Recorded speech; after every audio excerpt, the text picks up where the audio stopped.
شروع کرتا ہوں اللہ رب العزت کے پاک نام سے، جس نے مردوں کو عورتوں کا لباس اور عورتوں کو مردوں کا لباس بنایا۔ دوستو، آج ہم آپ کو خواتین کے تولیدی نظام اور جنسی تسکین کے بارے میں کچھ بتاتے ہیں۔ امید ہے آپ کے علم میں اضافہ ہوگا۔ جسمانی بناوٹ: چھاتی کے اوپر کی گولائی اور عین درمیان گول چکر ہوتا ہے، جس کو کورائی اولا کہتے ہیں، اور اس کے بالکل عین درمیان چھوٹے سے بٹن جیسے نپل یا ڈوری ہوتی ہے۔ چکر اچھی گولائی میں بھی اور چھوٹا بھی ہو سکتا ہے۔ اسی طرح ڈوری تیکھی اٹھی ہوئی، کچھ چوڑی، درمیانی، جو چوڑی اور ذرا سی اٹھی ہوئی بھی ہوتی ہے۔ جنسی بیرومیٹر: مرد کے عضو تناسل کی طرح عورت کی چھاتیاں اس کے جنسی جذبات کا بیرومیٹر ہوتی ہیں۔ جیسے جیسے مرد کو عورت کے ساتھ مباشرت کی ضرورت محسوس ہوتی ہے تو فوراً اس کے عضو تناسل کی مہین رگیں خون سے بھرتی ہوئی عضو تناسل میں تناؤ پیدا کرتی ہیں۔ اسی طرح عورت کی چھاتیاں اور نیلی رگیں ابھر جاتی ہیں، چھاتیاں بھروئی اور بھاری محسوس ہوتی ہیں، اور نپل اکڑ جاتے ہیں۔ ایری اولا چکر گلابی جھلک دکھانے لگتا ہے، اور جتنی دیر میاں بیوی کا ملاپ جاری رہتا ہے، چھاتیاں عضو تناسل کی مانند اکڑی، سخت اور جنسی لطف میں تڑپتی اس لطف کا مرکز بن جاتی ہیں۔ ان بھری بھری مدہوش سراہیوں کے گلابی بند کو سیکس فلیز کہا جاتا ہے۔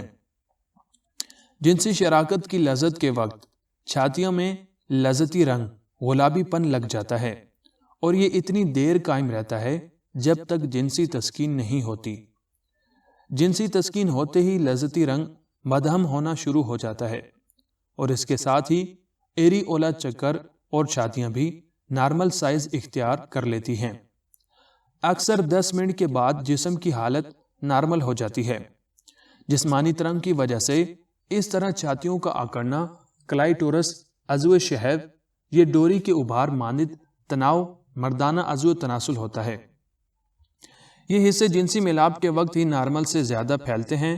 عورت کے جسم کے یہی حصے چھاتیوں کے نپل اور عضو شہوت خاص کو مل اور پیار سے ہوتے ہیں۔ عورت کے دیگر جنسی تولیدی اعضاء ریپروڈکٹیو آرگنز کہلاتے ہیں، کیونکہ نظام تولید سے ان کا براہ راست تعلق ہوتا ہے۔ مردانہ جنسی اعضاء جسم سے باہر، جبکہ زنانہ جنسی اعضاء جسم کے اندر پوشیدہ ہوتے ہیں۔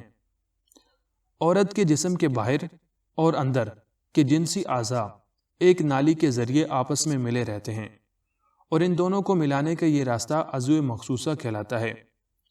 وہ اعضاء جن پر سلسلہ تولید کی ذمہ داری ہوتی ہے، وہ عورت کے جسم کے اندر ہی اپنا کام کرتے ہیں، اور وہ اعضاء جو جسم سے باہر ہوتے ہیں وہ مباشرت یا جنسی فعال سر انجام دیتے ہیں۔ سیکس نوجوانوں کے لیے ذیل میں زنانہ اعضائے تناسل کی تفصیل مختصراً دے دی جاتی ہے تاکہ جنسی افعال کو سمجھنے میں آسانی رہے۔ جبل الزہرا: اندہام نہانی کے اوپر تقریباً 3 انچ چوڑا اور آدھا انچ موٹا ایک ابھار ہوتا ہے۔ شباب آتے ہی یعنی جوانی آتے ہی اس پر بال اگ آتے ہیں۔ اس ابھار کو 3 حصوں میں تقسیم کیا جا سکتا ہے۔ اس کے ایک حصے پر بال ہوتے ہیں، دوسرے حصے میں پسینہ، اور تیسرے حصے میں ایک چکنی رطوبت پیدا ہوتی ہے جس سے اندہام نہانی کا باہر کا حصہ تر رہتا ہے۔ 2 بڑے ہونٹ: اندہام نہانی کے 2 بڑے اور متصل ہونٹ ہوتے ہیں جو زیادہ تر آپس میں ملے رہتے ہیں۔ ان کی لمبائی تقریباً 4 انچ ہوتی ہے۔ یہ ہونٹ اندہام نہانی کو اپنے آپ میں چھپا لیتے ہیں۔ اس سے نازک اندہام نہانی کو کسی بھی قسم کی رگڑ یا زخم پیدا ہونے کا اندیشہ نہیں رہتا۔ 2 چھوٹے ہونٹ: یہ ہونٹ اندہام نہانی کو اپنے آپ میں چھپائے رکھتے ہیں۔ یہ بے حد حساس ہوتے ہیں۔ عورت کے جسم میں جیسے ہی شہوت پیدا ہونے لگتی ہے، ان میں میٹھی میٹھی گدگدی اور شہوت بڑھ جاتی ہے، اور ساتھ ہی تناؤ آ جاتا ہے، اور مباشرت کے وقت ان کا تناؤ اور بڑھ جاتا ہے۔ عضو تناسل سے رگڑ کھانے پر ہی یہ محسوس ہوتا ہے۔ بزر: اندہام نہانی کے سوراخ کے اوپر ایک اور چھوٹا سا سوراخ بھی ہوتا ہے اس کے اوپر چنے کے دانے جیسا ابھار ہوتا ہے، اسے گلائی ٹورس کہہ جاتے ہیں۔ مباشرت کی خواہش جب شدت پر پہنچ جاتی ہے تو یہ تھوڑا سا پھول جاتا ہے، عام حالت میں نرم اور مرجھایا رہتا ہے۔ پردے بکارت، امتحان نہانی کے منہ کے اندر تھوڑی سی دوری پر ایک بہت ہی پتلی جھلی یا پردہ ہوتا ہے۔ پہلی دفعہ جو ہی عضو تناسل امتحان نہانی کے اندر داخل ہوتا ہے تو اس کی چوٹ سے یہ پردہ پھٹ جاتا ہے۔ امید کرتے ہیں کہ یہ چھوٹی سی کاوش آپ لوگوں کو پسند آئی ہوگی۔ اگر پسند آئی ہو تو ویڈیو کو لائک کر دیجیے گا اور اسے اپنے دوستوں میں شیئر کرنا مت بھولیے گا۔ ملتے ہیں اگلی ویڈیو میں، تب تک کے لیے اجازت چاہتے ہیں۔ السلام علیکم۔